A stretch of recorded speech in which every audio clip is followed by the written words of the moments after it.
Putri konglomerat, Fuji, tinggalkan segalanya demi cinta sejati. Berpura-pura miskin, ia temukan Raka.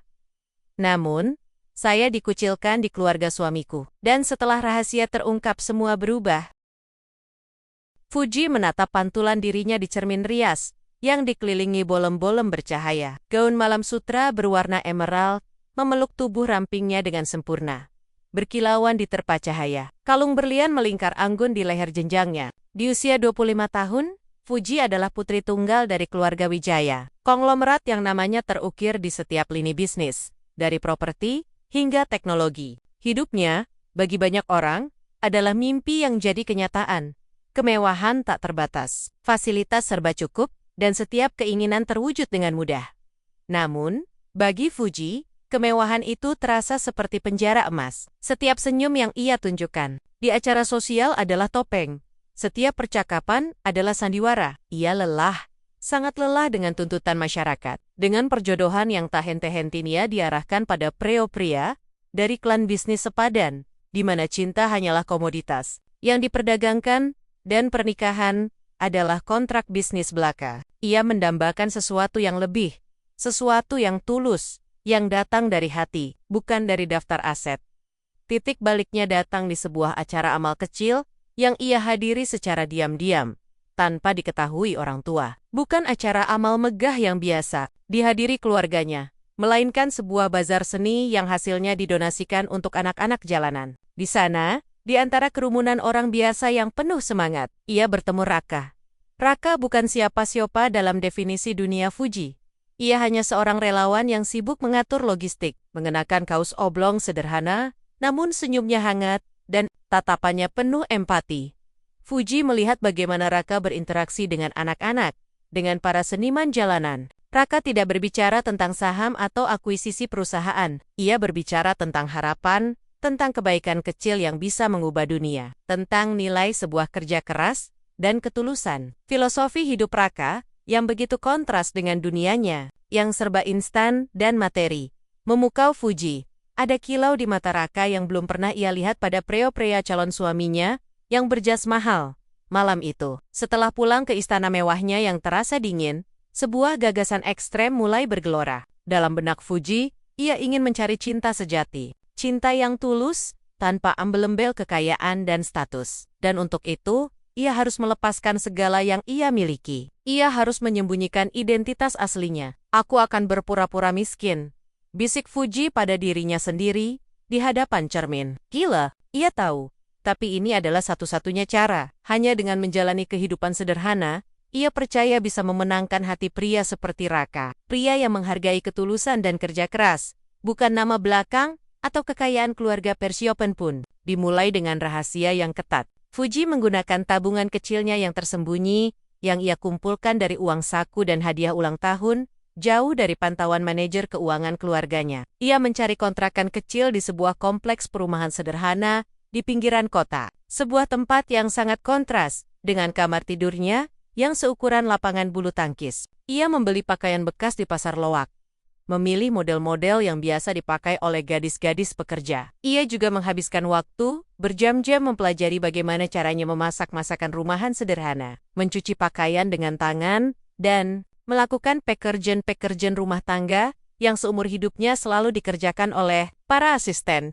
Ia menciptakan identitas palsu, Fuji biasa, seorang gadis yatim piatu dari luar kota yang merantau ke Jakarta untuk mencari penghidupan. Ia bahkan menciptakan cerita latar belakang yang meyakinkan, lengkap dengan alasan mengapa ia tidak memiliki banyak teman atau keluarga di Jakarta. Aku akan melakukan perjalanan untuk mencari inspirasi, Ma, kata Fuji kepada ibunya yang khawatir. Beberapa minggu kemudian, aku ingin mencari jati diri, melihat dunia dari sudut pandang yang berbeda. Ibunya, meskipun sedikit curiga, akhirnya mengizinkan.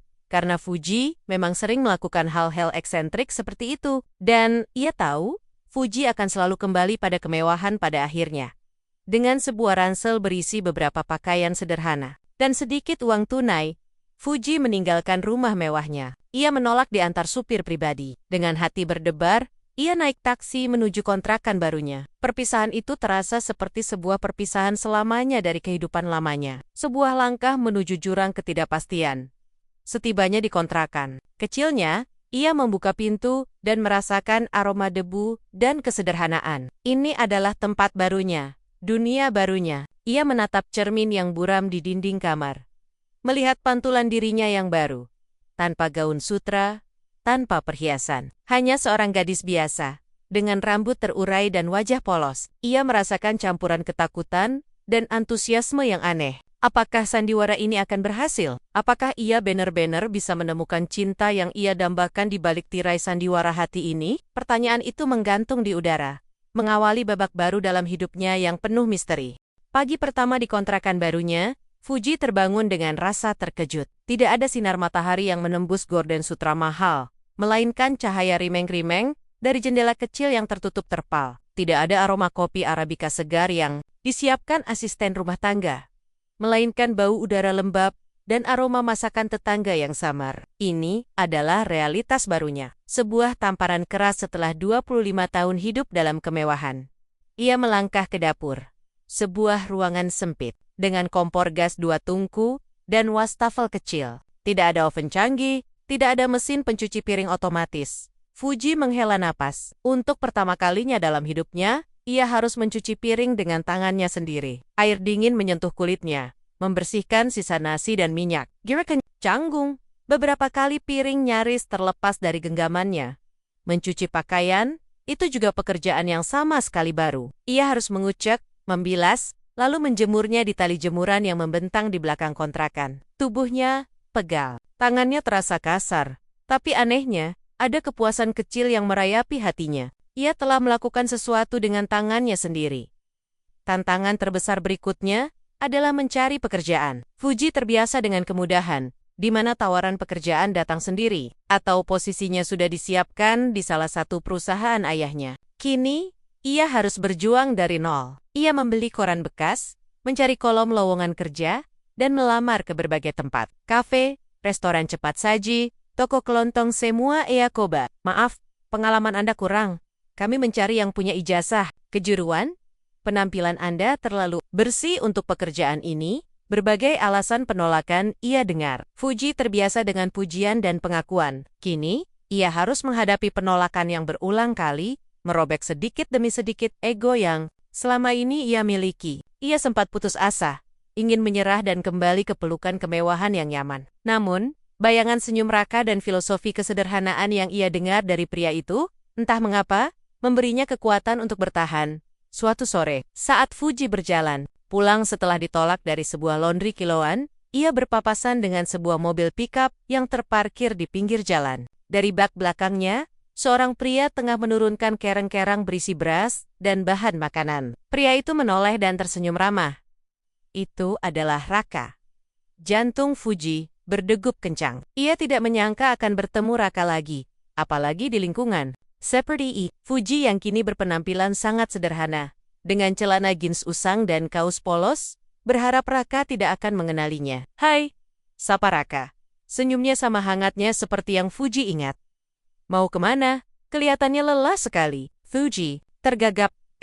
Iya, habis dari mencari kerja. Ia berusaha keras mempertahankan penyamarannya, setiap kata terasa seperti jebakan. Aku Fuji, baru pindah ke daerah sini. Oh, salam kenal Fuji. Aku Raka, aku sering bantu di sini, antar jemput barang dari pasar induk. Jawab Raka, tangannya terulur untuk bersalaman. Tangannya kasar, namun genggamannya mantap. Semoga cepat dapat kerja ya. Fuji mengangguk, berusaha tersenyum. Raka tidak menunjukkan tanda-tanda curiga sedikitpun. Ia melihat Fuji sebagai gadis biasa yang sedang berjuang. Rasa bersalah menggerogoti hati Fuji. Ia menyukai ketulusan di mata Raka. Ketertarikan yang ia rasakan bukan karena siapa dirinya, melainkan karena gambaran palsu yang ia ciptakan. Namun, ia juga merasa ini adalah satu-satunya cara. Jika Raka tahu dirinya adalah putri konglomerat, apakah ketulusan itu akan tetap ada? Beberapa hari kemudian, keajaiban kecil terjadi. Fuji akhirnya mendapatkan pekerjaan paruh waktu di sebuah warung makan sederhana. Tugasnya adalah membantu mencuci piring, membersihkan meja, dan sesekali mengantar pesanan. Pekerjaan itu berat, gaji pas-pasan, dan jam kerjanya panjang. Tangannya sering lecet, punggungnya pegal, dan kakinya terasa sakit. Ia merindukan pedicure, mingguan, dan pijatan di spa. Namun, setiap kali ia menerima upah kecil di akhir minggu, ada rasa bangga yang aneh. Itu adalah uang hasil jerih payahnya sendiri, keringatnya sendiri. Suatu sore, saat ia sedang membersihkan meja di warung, Raka datang untuk makan siang. "Wah, sudah dapat kerja ternyata," seru Raka. Senyumnya mengembang. "Hebat kamu, Fuji. Semangat terus ya." Pujian sederhana itu, yang keluar dari mulut Raka, terasa jauh lebih berharga daripada tepuk tangan di acara penghargaan bergengsi yang biasa ia terima. Sebuah awal yang baru, penuh tantangan fisik dan batin, namun juga harapan. Fuji met Raka, di balik kepalsuan yang ia kenakan, sebuah perasaan tulus mulai bersemi. Ia tahu, perjalanan ini akan sulit, tapi ia tidak akan menyerah. Kehidupan baru Fuji sebagai pekerja paruh waktu di warung makan, meskipun melelahkan, membawa kebahagiaan yang belum pernah ia rasakan dalam kemewahan istananya. Setiap sore, setelah salat asar, Raka akan mampir ke warung tempatnya bekerja. Bukan hanya untuk makan, tetapi juga untuk berbagi cerita tentang hari-hari mereka. Mereka akan duduk di bangku kayu yang sudah usang, menikmati kopi tubruk dan gorengan, sambil bertukar cerita tentang mimpi-mimpi sederhana. Raka bercerita tentang ambisinya untuk membuka bengkel kecil sendiri, tentang semangatnya membantu sesama, dan tentang kebahagiaan yang ia dapatkan dari hal-hal kecil. Fuji, dengan hati-hati, menciptakan cerita tentang masa lalunya sebagai gadis dari desa yang merantau ke kota untuk mengadu nasib. Ia berbicara tentang kesulitannya, tentang kerinduan pada keluarga yang jauh, dan tentang harapannya untuk hidup mandiri. Di setiap percakapan itu, benih-benih asmara tumbuh di hati Fuji. Raka adalah pria yang ia impikan.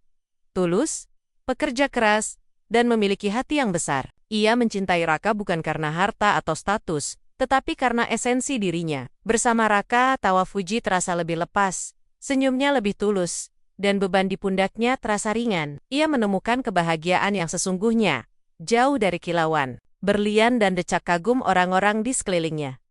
Suatu hari Minggu, Raka mengajak Fuji mengunjungi rumahnya. "Makan siang di rumahku, Fuji, ibuku masak banyak, dan dia sudah ingin bertemu denganmu," katanya, senyumnya mengembang. Jantung Fuji berdebar kencang. Ibu Raka. Ini adalah tantangan terbesar dalam penyamarannya. Ia telah mendengar Raka berbicara banyak tentang ibunya, seorang wanita bijaksana dengan intuisi yang tajam. Ketakutan akan kedoknya terbongkar tiba-tiba melonjak tinggi. Namun, ia tidak bisa menolak. Rumah Raka adalah rumah sederhana di gang sempit, namun bersih dan hangat. Aroma masakan rumahan langsung menyambut mereka. Di ruang tengah, seorang wanita paruh baya dengan senyum ramah menyambut mereka. Itu adalah Ibu Raka. "Ini Fuji, Bu," kata Raka memperkenalkan. Tangannya merangkul bahu Fuji dengan lembut. "Fuji, ini ibuku." Fuji tersenyum, mengulurkan tangan. "Salam kenal, Bu." Ibu Raka membalas senyumannya. Namun matanya, Ibu Raka menatap Fuji dengan tatapan yang penuh selidik. Ada sebuah pertanyaan tak terucapkan dalam sorot mata itu. Seolah ia mencoba membaca setiap sudut jiwa Fuji. Tatapan itu menembus topeng yang Fuji kenakan, membuat napasnya sedikit tertahan. Saat makan siang, Ibu Raka banyak bertanya. Pertanyaannya sederhana, tentang asal Fuji, pekerjaannya, dan kehidupannya di Jakarta. Fuji menjawab dengan hati-hati, mencoba agar setiap kata sesuai dengan skenario yang ia ciptakan. Ia berusaha makan dengan sopan, namun tetap terlihat biasa. Tidak seperti dirinya yang terbiasa dengan etiket makan kelas atas. "Tanganmu halus sekali, Nak," kata Ibu Raka tiba-tiba. Saat Fuji mencoba mengambil lauk, padahal kata Raka, "Kamu bekerja keras di warung makan." Ada senyum tipis di bibirnya, namun mata itu masih menatap tajam. Darah Fuji berdesir. Ia segera menarik tangannya, menyembunyikan di bawah meja. Ia lupa, kulitnya yang selalu terawat dan bebas dari noda pekerjaan kasar, adalah bukti yang kuat. Iya Bu, kadang pakai sarung tangan kalau mencuci," jawab Fuji tergagap. Keringat dingin mulai membasahi punggungnya. Sepanjang kunjungan itu, Fuji merasa seperti seorang penjahat yang sedang diinterogasi. Setiap kali berhadapan dengan Ibu Raka, ia merasa panik dan takut kedoknya terbongkar. Ia berusaha motivation untuk tetap terlihat miskin dan meyakinkan. Namun mata Ibu Raka seolah melihat melampaui permukaan. Raka, di sisi lain, tidak melihat keanehan apapun. Ia sibuk mengobrol dengan ibunya, sesekali merangkul Fuji, menunjukkan betapa bangganya ia pada Fuji. Fuji ini pekerja keras, Bu. Tidak pernah menyerah. Puji Raka. Pujian itu, meskipun menghangatkan hati Fuji, juga menambah beban rasa bersalahnya. Raka sangat suportif dan baik hati. Ia melihat Citra sebagai wanita yang tulus dan tangguh. Ini membuat Fuji semakin mencintai Raka, dan semakin ingin menjaga rahasianya. Ia takut, jika rahasia ini terbongkar, semua yang telah ia bangun akan runtuh. Saat pulang, Fuji merasa lega sekaligus cemas. Ia berhasil melewati kunjungan itu tanpa insiden besar. Namun, bayangan kecurigaan Ibu Raka terus menghantuinya. Tatapan itu, senyum tipis itu. Ibu Raka jelas tidak bodoh. Fuji tahu, ia sedang bermain dengan api. Semakin dekat ia dengan Raka, semakin dalam ia terjerat dalam kebohongan ini, dan semakin besar risiko kehancuran yang menunggu di ujung jalan. Senyum misterius Ibu Raka terus menghantui Fuji, bagaikan bayangan yang tak lekang. Kecurigaan itu, meskipun tak terucap, terasa lebih berat daripada kata-kata. Fuji tahu, ia harus lebih meyakinkan dalam perannya sebagai Fuji biasa. Namun, realita kehidupan sederhana terus-menerus menguji kemampuannya. Ibu Raka, dengan kebijaksanaannya, secara tidak langsung mulai memberikan ujian kecil yang menguji setiap aspek penyamaran Fuji. Suatu pagi, saat Fuji berkunjung untuk membantu Raka membersihkan bengkel kecil yang sedang dibangun, Ibu Raka meminta Fuji untuk menyiapkan sarapan. Fuji, nak, tolong buatkan nasi goreng ya. Raka suka nasi goreng buatanmu, kata Ibu Raka sambil tersenyum manis. Jantung Fuji mencelos. Nasi goreng, ia terbiasa dengan koki pribadi yang menyiapkan sarapan apapun yang ia inginkan. Ia bahkan tidak tahu cara memotong bawang dengan benar. Tanpa menangis, dengan gugup, ia mencoba mencari bahan-bahan di dapur sederhana itu. Memotong bawang membuatnya berlinang air mata. Menggoreng nasi dengan api kompor yang asing terasa seperti tantangan terbesar. Hasilnya tidak sempurna. Nasi gorengnya sedikit gosong di beberapa bagian. Namun Raka memakannya dengan lahap, memuji setiap suapan. Ibu Raka hanya tersenyum. Tatapannya tidak lepas dari gerak-gerik Fuji. Ada rasa malu yang menusuk hati Fuji. Namun ia juga merasa ada dorongan untuk membuktikan diri. Di lain kesempatan, Ibu Raka mengajak Fuji ke pasar tradisional yang ramai. Ayo Fuji, bantu ibu menawar harga sayuran. Di sini, kalau tidak pandai menawar, bisa rugi banyak, kata Ibu Raka sambil menarik tangan Fuji. Fuji, yang terbiasa berbelanja di supermarket mewah tanpa perlu bertanya harga, merasa canggung. Ia harus berpura-pura menawar dengan gigih. Meski dalam hati ia merasa aneh sekali menawar beberapa ribu rupiah. Ibu Raka mengamati, sesekali memberikan instruksi, dan Fuji bisa merasakan tatapan menilai dari mata wanita parubaya itu, sementara Fuji berjuang mempertahankan kedoknya. Tekanan dari keluarga aslinya mulai terasa. Telepon dari ibunya semakin sering. Fuji, kapan pulang? Ayahmu sakit-sakitan. Mengkhawatirkanmu. Suara ibunya terdengar sendu. Kakak sepupunya, yang selalu curiga pada tindakan eksentrik Fuji, mengirim pesan berisi ancaman, akan melapor kepada ayahnya jika Fuji tidak segera pulang. Fuji harus menciptakan alasan demi alasan. Mengatakan bahwa ia sedang sibuk dengan proyek penelitiannya, atau sedang sakit ringan yang membutuhkan istirahat total. Ini adalah beban lain yang membebani pikirannya, membuatnya merasa seperti sedang berjalan di atas tali tipis. Rasa bersalah Fuji terhadap Raka dan keluarganya semakin mendalam. Ia merasa mencintai Raka dengan tulus. Sangat tulus. Raka adalah pria terbaik yang pernah ia kenal. Namun, kebohongan ini terasa seperti tembok besar di antara mereka. Sebuah duri dalam daging yang terus menusuk setiap kali Raka menatapnya dengan tatapan penuh kepercayaan. Ia benci pada dirinya sendiri, karena harus membohongi orang yang sangat ia cintai. Namun, di tengah semua tekanan itu, Raka memberikan harapan. Suatu sore, setelah seharian membantu di bengkel, Raka duduk di samping Fuji. Fuji, katanya, suaranya lembut, aku suka sekali bersamamu. Aku suka caramu melihat dunia, caramu berjuang. Aku rasa, aku mencintaimu. Ia meraih tangan Fuji, menggenggamnya erat. Apakah kamu mau serius denganku? Menikah, suatu saat nanti. Kata-kata itu bagaikan melodi indah di telinga Fuji, sekaligus dentuman keras yang membangunkan dari mimpi. Menikah dengan Raka, ini adalah impiannya. Namun, bagaimana ia bisa menikah dengan rahasia sebesar ini? Kebahagiaan yang ia rasakan bercampur aduk dengan ketakutan yang mencekik. Fuji bergulat dengan keputusan untuk mengungkapkan kebenaran atau tetap menyembunyikannya. Ia takut kehilangan Raka jika ia jujur. Ia takut Raka akan merasa dikhianati dan membencinya. Tapi di sisi lain, ia juga tahu ia tidak bisa membangun masa depan di atas kebohongan. Tekanan dari berbagai sisi, ditambah dengan perasaan tulusnya pada Raka, membuat Fuji merasa terjebak. Semakin dekat ia dengan Raka, semakin berat beban rahasia itu. Dan ia tahu, ia tidak bisa menahannya lebih lama lagi.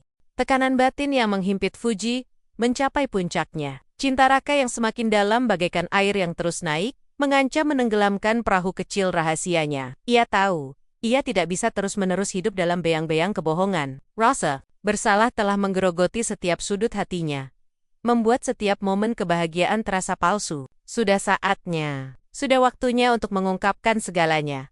Fuji memutuskan untuk jujur, bukan karena terpaksa, melainkan karena ia menyadari bahwa cinta sejati tidak bisa dibangun di atas fondasi pasir. Ia ingin Raka mencintainya apa adanya, dengan segala kelebihan dan kekurangannya, termasuk latar belakangnya yang kaya raya. Rasa takut akan kehilangan Raka masih mencekik. Namun keberanian yang rapuh mulai tumbuh, didorong oleh keyakinan bahwa cintanya cukup kuat untuk menghadapi reaksi apapun. Ia mulai merancang skenario pengungkapan. Bagaimana ia akan berbicara, di mana, kapan. Fuji berlatih dialognya berulang kali di depan cermin, suaranya bergetar saat ia membayangkan ekspresi Raka yang mungkin akan berubah menjadi kecewa, marah, atau bahkan jijik. Ia ingin memilih momen yang tepat, sebuah suasana yang tenang dan intim, di mana mereka bisa berbicara dari hati ke hati, tanpa gangguan. Namun, semesta tampaknya memiliki rencana lain. Kecurigaan Ibu Raka semakin meningkat, semakin menajam. Wanita paruh baya itu tidak lagi hanya mengamati, ia mulai bergerak. Suatu sore, Fuji yang sedang terburu-buru pulang dari warung, tanpa sengaja menjatuhkan dompet lamanya di jalan. Dompet itu kecil dan lusuh di bagian luar.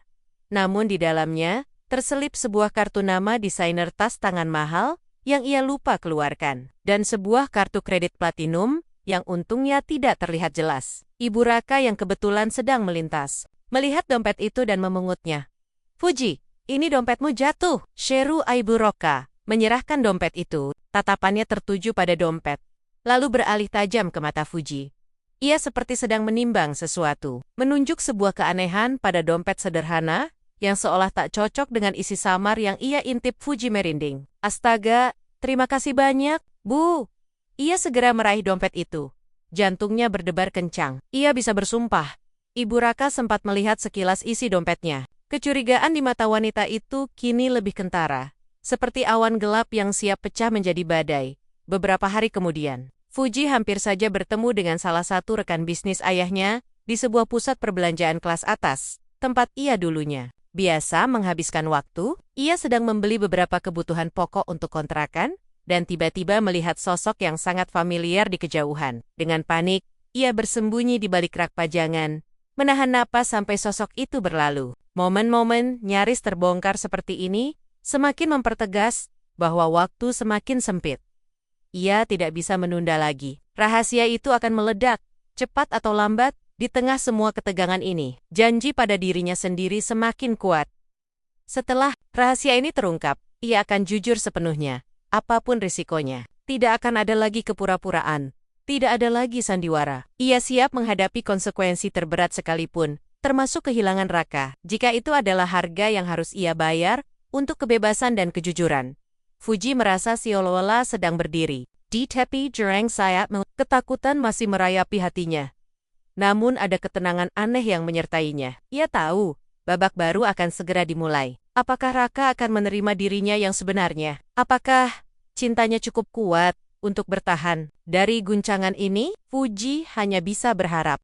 Pagi itu, udara terasa begitu ringan, namun hati Fuji terasa seberat batu. Ia telah memutuskan, hari ini, ia akan mengakhiri sandiwara ini. Ia akan menemui Raka, membawa semua keberaniannya yang rapuh, dan mengungkapkan siapa dirinya yang sebenarnya. Fuji telah merencanakan semuanya dengan matang. Ia ingin melakukannya di tempat mereka pertama kali merasa dekat, di taman kota tempat mereka sering berbagi cerita dan impian. Sebuah momen romantis, sebuah pengakuan yang jujur. Ia sudah mengenakan pakaian terbaik yang ia miliki, Dalam mode penyamarannya sebuah gaun sederhana, namun bersih. Rambutnya diikat rapi, langkahnya terasa mantap. Meski jantungnya berdebar kencang, ia sudah membayangkan reaksi Raka. Mungkin terkejut, mungkin terluka, tapi ia berharap cinta mereka cukup kuat untuk melewati ini. Namun, takdir punya rencana lain. Begitu ia melangkah keluar dari pintu kontrakan, sebuah mobil sedan hitam berhenti tepat di depannya. Jendela terbuka, dan dari dalam, Ibu Raka menatapnya. Bukan dengan senyum hangat seperti biasa, melainkan dengan tatapan tajam yang dingin. Sebuah sorot mata yang penuh pengertian yang menakutkan. Di sampingnya, duduk Raka, wajahnya terlihat bingung dan sedikit cemas. "Fuji, naiklah," perintah Ibu Raka. Suaranya tenang, namun ada nada otoritas yang membuat Fuji merinding. Fuji merasakan firasat buruk. Ini bukan cara yang ia inginkan. Ini bukan momen yang ia bayangkan. Namun, ia tidak punya pilihan. Dengkin kaki, gemetar, ia masuk ke mobil. Suasana di dalam mobil begitu hening, penuh ketegangan yang menyesakkan. Ibu Raka mengemudi perlahan, tanpa mengucapkan sepatah kata pun. Raka melirik Fuji, mencoba membaca ekspresinya. Namun Fuji hanya bisa menunduk. Mereka tiba di sebuah restoran yang tidak biasa. Bukan warung sederhana tempat Fuji biasa makan, melainkan sebuah restoran bergaya klasik, tenang, dengan pelanggan yang terlihat berkelas. Fuji merasa semakin tidak nyaman. Ini adalah jenis tempat yang dulunya sering ia datangi bersama keluarganya. Setelah duduk di meja bundar yang sepi, Ibu Raka meletakkan tangannya di atas meja, menatap lurus ke mata Fuji. Tidak ada basa-basi. "Fuji," ucapnya. Suaranya pelan namun menusuk. "Aku sudah mengetahui semuanya." Napas Fuji tercekat. Jantungnya terasa berhenti berdetak. Keringat dingin mengucur di punggungnya. Ia menatap Ibu Raka. Lalu Raka mencari sebuah celah, sebuah kesempatan untuk menyangkal. Tapi tatapan Ibu Raka terlalu tajam, terlalu yakin. "Kau bukan Fuji yang miskin kan?" lanjut Ibu Raka. Suaranya naik sedikit. "Nama aslimu Fuji Wijaya, putri tunggal dari keluarga Wijaya, konglomerat properti dan teknologi. Kau tinggal di sebuah mansion mewah di Pondok Indah. Punya supir pribadi, dan terbiasa dengan segala kemewahan. Benar kan?" Setiap kata yang keluar dari mulut Ibu Raka bagaikan palu yang menghantam dada Fuji. Ia terpaku, tidak bisa berkata-kata. Pikirannya kosong. Ia membayangkan kemarahan Raka, rasa sakit yang akan terlihat di mata pria yang sangat ia cintai itu. Ia tidak mampu mengangkat kepala, hanya bisa menunduk. Air mata mulai menggenang di pelupuk matanya. Selama ini, topeng yang ia kenakan begitu erat, kini hancur berkeping-keping. "Fuji, ini benar." Suara Raka bergetar, penuh kebingungan dan kekecewaan. Ia menatap Fuji, mencari jawaban, namun Fuji terlalu hancur untuk menjawab. Air mata Fuji akhirnya tumpah ruah. Ia mengangkat wajahnya, menatap Raka dengan tatapan memohon. "Maafkan aku, Raka," isaknya, suaranya bergetar. Aku hanya ingin kamu mencintaiku apa adanya, bukan karena hartaku. Aku tidak ingin menjadi seperti wanita-wanita yang hanya mengejar kekayaan." Ia menjelaskan alasannya, menyembunyikan identitas, bahwa ia lelah dengan dunia yang hanya melihatnya sebagai sebuah aset, bukan sebagai seorang manusia. Ia takut Raka akan membencinya, meninggalkannya. Raka hanya diam, menatap Fuji dengan tatapan yang sulit diartikan. Ada kekecewaan yang mendalam di matanya.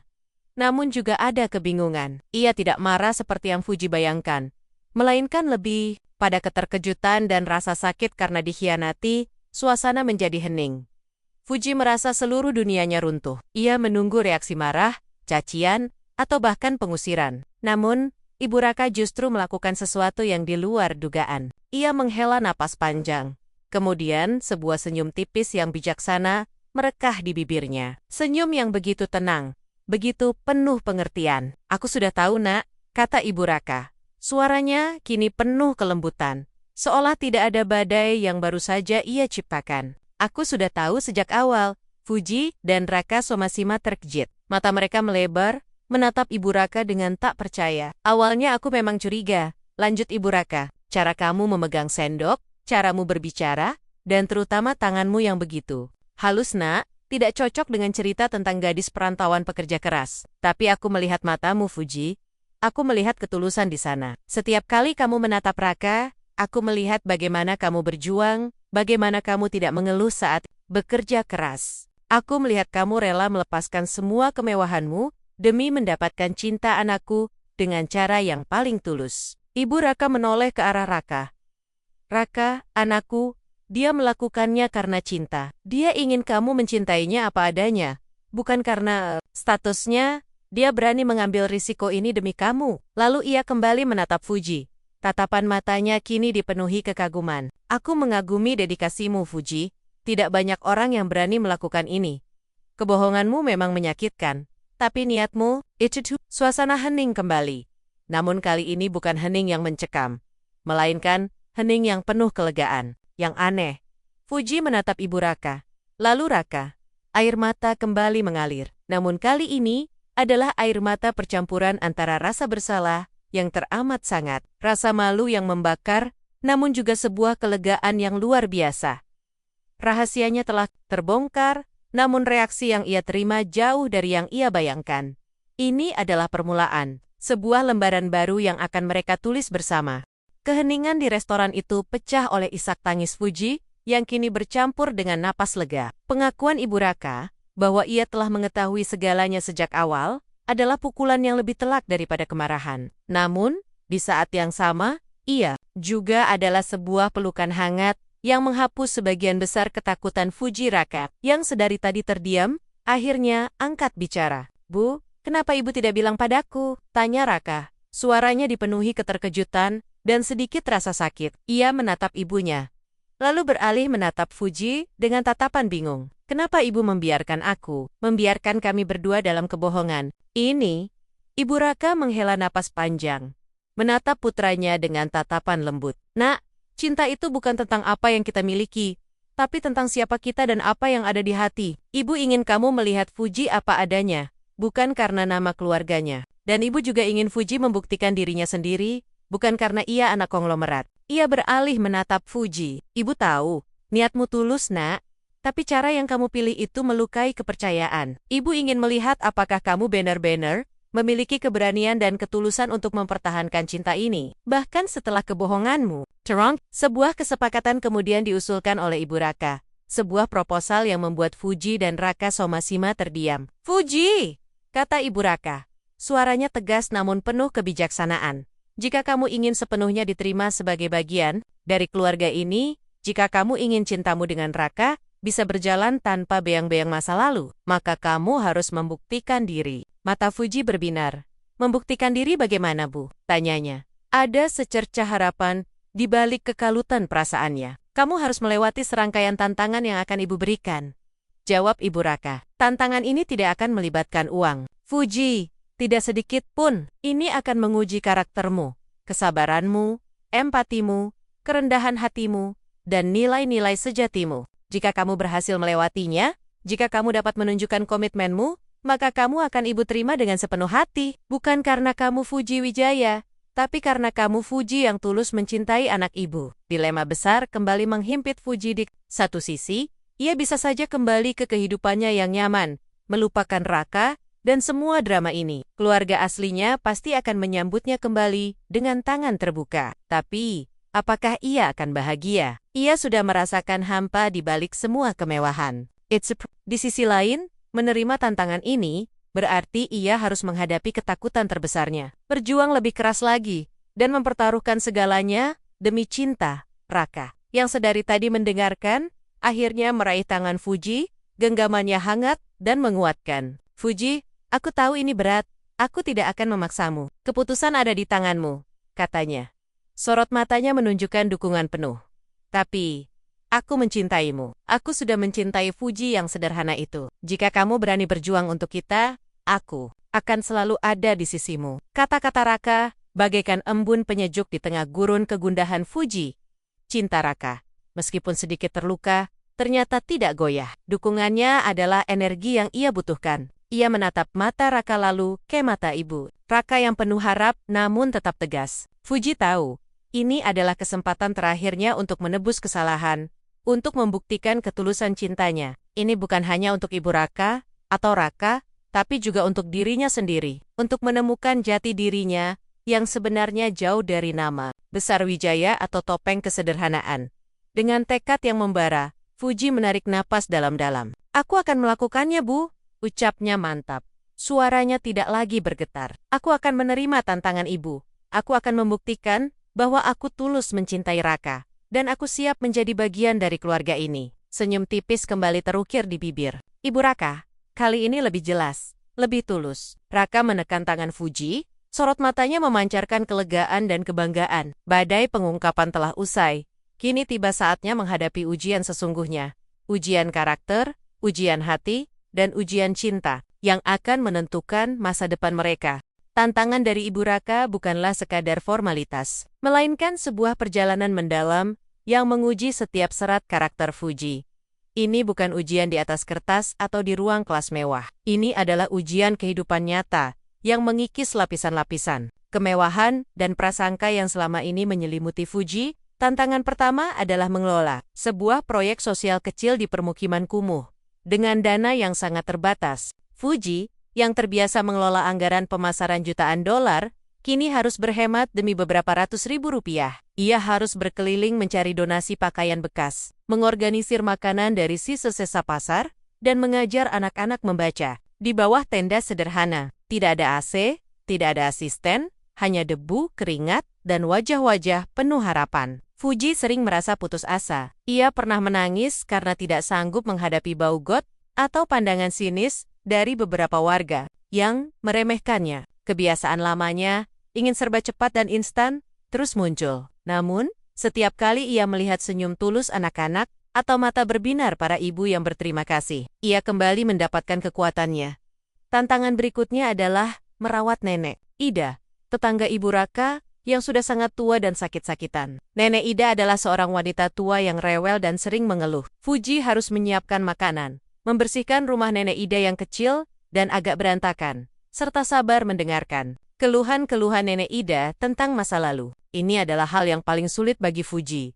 Ia tidak terbiasa dengan pekerjaan personal seperti itu, apalagi dengan seseorang yang cerewet. Ada saatnya ia ingin menyerah, ingin lari kembali ke apartemen mewahnya, dan memanggil perawat profesional. Namun, Raka selalu ada di sisinya. Raka tidak pernah ikut campur dalam tantangan yang diberikan ibunya. Ia tidak memberikan bantuan praktis, karena itu akan mengurangi nilai ujiannya. Namun, ia selalu menjadi penyokong emosional terbesar bagi Fuji. Setiap kali Fuji merasa lelah, Raka akan mendengarkan keluhannya tanpa menghakimi. Ia akan memijat kaki Fuji yang pegal, atau sekadar memeluknya erat, memberikan kekuatan dalam. Ingat Fuji, bisik Raka suatu malam. Saat Fuji hampir menyerah merawat nenek Ida, ini bukan tentang apa yang kamu lakukan, tapi tentang siapa kamu saat melakukannya. Nenek Ida butuh hatimu, bukan kemampuanmu. Perlahan, melalui tantangan-tantangan ini, Fuji tumbuh sebagai pribadi. Ia belajar tentang kesabaran sejati saat berhadapan dengan nenek Ida. Ia belajar tentang kerendahan hati saat harus meminta bantuan dari orang-orang yang dulunya ia pandang rendah. Ia belajar tentang empati, merasakan langsung bagaimana rasanya hidup dengan keterbatasan. Ia mulai melihat keindahan dalam kesederhanaan, dalam interaksi tulus tanpa embel-embel status. Senyumnya tidak lagi hanya sekadar topeng di acara sosial, melainkan cerminan hati yang semakin matang. Ibu Raka mengamati setiap langkah Fuji dengan cermat. Ia tidak memberikan pujian atau kritik secara langsung, namun tatapannya semakin melunak. Ada sorot kebanggaan yang mulai terlihat di matanya setiap kali ia melihat Fuji dengan cekatan membersihkan rumah nenek Ida atau bercanda dengan anak-anak di proyek sosial. Ia melihat putrinya Fuji, yang dulu hanya dikenal sebagai Putri Wijaya, kini berubah menjadi wanita sejati dengan karakter yang kuat dan hati yang tulus. Suatu sore, saat Fuji sedang menyiram tanaman di halaman rumah Raka, Ibu Raka mendekatinya. Fuji, panggilnya lembut. Fuji menoleh. Bagaimana perasaanmu sekarang? Fuji tersenyum, senyum yang begitu murni. Aneh, Bu, jawabnya jujur. Dulu, saya pikir kebahagiaan itu ada di barang-barang mewah. Sekarang, saya baru tahu, kebahagiaan itu ada di senyum nenek Ida, di tawa anak-anak, di keringat saya sendiri. Ia menatap Ibu Raka. Saya menyadari, tantangan ini bukan hanya untuk membuktikan diri kepada Ibu. Ini juga untuk diri saya sendiri, untuk menerima siapa saya sebenarnya, di luar kekayaan atau penyamaran. Mata Ibu Raka berbinar. Ia meraih tangan Fuji dan menepuknya pelan. Fuji telah melewati sebagian besar tantangan, dan ia tahu ujian terberat telah menghasilkan transformasi yang luar biasa. Jalan menuju penerimaan penuh semakin terbuka lebar. Bagaimana dengan bab 8 ini? Apakah sudah cukup menggambarkan ujian karakter dan pertumbuhan Fuji? Ujian terakhir dari Ibu Raka, yang selama ini tersimpan rapat, kini tiba. Ini adalah tantangan yang bukan lagi menguras fisik, melainkan menguji keberanian dan kejujuran mutlak Fuji di hadapan publik, di hadapan mata dunia yang selama ini hanya mengenalnya sebagai putri Wijaya yang kaya raya. Ibu Raka ingin Fuji sepenuhnya mengungkapkan identitas aslinya kepada semua orang, tidak hanya keluarga. Sebuah langkah drastis yang menuntut Fuji untuk melepas topeng terakhirnya. Momen itu adalah sebuah acara amal besar yang diadakan oleh salah satu yayasan keluarga Wijaya. Ayah dan ibu Fuji hadir. Begitu pula banyak kolega bisnis dan sosialita papan atas. Di sisi lain, Raka dan keluarganya, termasuk Ibu Raka, juga diondeng, duduk di area yang lebih sederhana, membaur dengan relawan lain. Fuji berdiri di atas panggung, mikrofon di tangannya, jantungnya berdebar kencang. Ia mengenakan gaun sederhana, yang dulu ia beli di pasar loak, namun kini terlihat anggun di tubuhnya. Sebuah simbol perjalanan yang telah ia lalui. Hadirin sekalian, mulai Fuji. Suaranya sedikit bergetar, namun penuh tekad.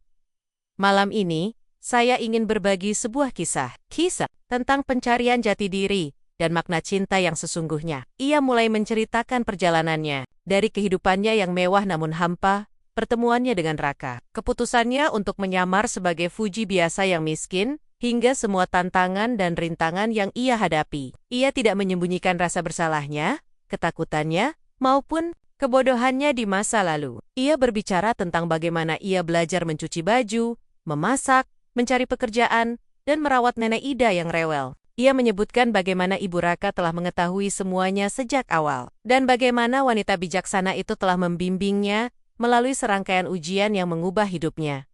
Ayah dan Ibu Fuji di kursi penonton terlihat kaget, wajah mereka pucat. Pasti. Bisikan mulai terdengar di antara para tamu undangan. Mata Raka berkaca-kaca, penuh kebanggaan dan haru. Ibu Raka mengangguk pelan. Senyum tipis mengembang di bibirnya. Saya melakukan semua ini, lanjut Fuji. Suaranya kini lebih mantap dan lantang, bukan untuk mempermalukan keluarga saya, bukan untuk melarikan diri dari tanggung jawab. Saya melakukannya untuk menemukan cinta sejati, untuk menemukan seseorang yang mencintai saya, bukan karena saya seorang Wijaya, tapi karena saya Fuji. Ia menatap Raka, dan saya menemukannya. Saya menemukan cinta sejati pada Raka, seorang pria yang tidak pernah melihat saya dari apa yang saya miliki, tapi dari siapa saya sebenarnya. Tepuk tangan riuh bergema di ruangan itu, mengalahkan bisikan-bisikan terkejut. Banyak yang terharu, beberapa bahkan meneteskan air mata. Ini bukan hanya pengungkapan. Ini adalah pengakuan jiwa yang berani. Setelah pidatonya, Ibu Raka mendekati Fuji di atas panggung. Ia memeluk menantunya dengan hangat. Sebuah pelukan tulus yang melambangkan penerimaan penuh. Kamu sudah membuktikan dirimu, nak, bisik Ibu Raka di telinga Fuji. Kamu sudah menjadi bagian dari keluarga kami. Selamat datang Fuji, Ayah Dan. Ibu Fuji kemudian menghampiri. Awalnya, ada kekecewaan dan kemarahan di mata mereka. Namun melihat ketulusan dan kebahagiaan yang terpancar dari wajah Fuji, mereka akhirnya luluh. Ayah Fuji memeluk putrinya dengan erat. Untuk pertama kalinya dalam waktu yang lama. Bukan sebagai pewaris bisnis, melainkan sebagai seorang ayah yang bangga. Kami selalu mencintaimu, nak, bisiknya. Asalkan kamu bahagia, kami bahagia. Mereka memang terkejut, namun kebahagiaan sejati putrinya adalah prioritas utama. Hubungan Fuji dan Raka menjadi semakin kuat, didasari oleh kejujuran, rasa hormat, dan cinta yang mendalam. Mereka telah melewati badai pengkhianatan dan ujian karakter, dan terbukti cinta mereka sejati. Mereka tidak lagi menyembunyikan apapun. Dunia tahu siapa Fuji, dan dunia tahu siapa Raka. Namun, bagi mereka, yang terpenting adalah apa yang ada di antara mereka. Tahun-tahun melesat bagai anak panah yang dilepaskan dari busurnya, membawa serta kedewasaan dan kebahagiaan yang melingkupi hidup Fuji dan Raka. Rumah sederhana yang menjadi saksi bisu awal penyamaran dan perjuangan mereka, kini tak lagi hanya dihuni oleh tawa dua insan dewasa, melainkan juga riuhnya suara dua malaikat kecil. Seorang putra bernama Langit, dan seorang putri bernama Bintang. Mereka adalah perwujudan nyata dari sebuah cinta yang berani melangkah di luar batas, melewati badai kebohongan, dan akhirnya berlabuh dalam samudra harmoni. Alexander Dharma, sebagai identitas bisnis Raka yang asli, tetaplah seorang pengusaha ulung yang namanya dikenal luas. Perusahaan-perusahaan yang ia pimpin bukan hanya berkembang pesat, tetapi juga merambah ke berbagai sektor baru, menjangkau pasar-pasar global. Namun, Raka, sebagai pribadi, tidak lagi sama dengan Alexander Dharma di awal cerita. Pengalaman hidup, dalam kesederhanaan, dan mencari cinta tanpa imbel-embel materi, telah mengubahnya secara fundamental. Ia tidak lagi sekadar mengejar keuntungan atau ekspansi bisnis. Kini, setiap langkahnya dipandu oleh visi untuk menciptakan dampak positif. Untuk memberikan kontribusi nyata bagi masyarakat, ia selalu menemukan waktu yang berkualitas untuk keluarganya. Memastikan langit dan bintang tumbuh dalam lingkungan yang penuh kasih sayang. Memahami nilai-nilai kehidupan, jauh dari gemerlap palsu yang pernah ia rasakan di masa lalu. Fuji, di sisi lain, telah menemukan panggilan hidupnya yang sesungguhnya. Bersama Raka, ia mendirikan sebuah yayasan sosial yang berfokus pada pemberdayaan masyarakat kurang beruntung dan pendidikan bagi anak-anak jalanan. Yayasan itu diberi nama Cahaya Asa, sebuah nama yang merangkum esensi perjalanan mereka harapan yang ditemukan di tengah kegelapan, dan cahaya yang mereka bagi untuk orang lain. Fuji memimpin proyek-proyek yayasan ini dengan semangat membara dan dedikasi yang tinggi. Ia menggunakan semua pengalaman dan pengetahuannya dari dunia korporat untuk merancang program-program yang efektif. Namun dengan sentuhan kemanusiaan yang mendalam, ia tidak lagi mengejar target penjualan, melainkan senyum tulus yang mengembang di wajah anak-anak yang kini bisa mengejar mimpi melalui pendidikan, atau tatapan penuh harapan dari para ibu yang mendapatkan pelatihan keterampilan untuk menghidupi keluarga mereka. Mereka berdua seringkali mengenang kembali masa lalu, terutama kisah penyamaran Fuji. Bukan dengan kepahitan, melainkan dengan senyuman dan rasa syukur yang mendalam. Itu adalah pelajaran terpenting dalam hidup kita, sayang, bisik Raka suatu malam. Saat mereka duduk di teras, menatap langit dan bintang yang asyik bermain, kita tahu bahwa cinta sejati tidak pernah bisa dibeli, tidak pernah bisa dipalsukan, dan yang terpenting, ia selalu menemukan jalannya. Anak-anak mereka, langit dan bintang, dibesarkan dengan nilai-nilai kejujuran, ketulusan, dan empati yang kuat. Mereka diajarkan untuk menghargai setiap individu, terlepas dari latar belakang atau status sosial. Raka dan Fuji sering mengajak mereka mengunjungi proyek-proyek yayasan, agar mereka bisa melihat langsung realitas kehidupan di luar kemewahan yang bisa saja mereka miliki. Mereka belajar bahwa kekayaan sejati ada pada hati yang besar dan tangan yang mau memberi dalam setiap langkah hidup mereka. Fuji dan Raka membuktikan bahwa cinta sejati melampaui materi dan batasan sosial. Kebahagiaan mereka tidak diukur dari jumlah digit di rekening bank, melainkan dari kedalaman hubungan mereka, tawa riang anak-anak, dan dampak positif yang mereka ciptakan di dunia. Mereka adalah pasangan yang saling melengkapi, saling mendukung, dan selalu belajar dari satu sama lain, mengukir kisah inspiratif bagi banyak orang. Kisah Fuji dan Raka menjadi dongeng modern yang diceritakan dari mulut ke mulut, sebuah narasi tentang takdir yang mempertemukan dua dunia yang berbeda, tentang rahasia yang menguji batas kepercayaan, dan tentang kekuatan cinta yang mampu menyembuhkan luka serta membangun kembali asa. Mereka adalah bukti hidup bahwa takdir dapat membawa seseorang pada cinta yang paling murni, bahkan dari tempat yang tak terduga. Dan kebahagiaan abadi dapat ditemukan dalam kesederhanaan serta kejujuran hati. Fuji dan Raka menua bersama. Tangan mereka selalu tergenggam erat, sebuah janji tak terucapkan akan kesetiaan. Mereka seringkali memandang ke arah matahari terbenam, mengenang kembali perjalanan cinta mereka yang luar biasa penuh dengan suka, duka, rahasia, dan pada akhirnya, kebahagiaan abadi. Sebuah akhir yang sempurna untuk sebuah kisah cinta yang tak terduga, namun penuh makna.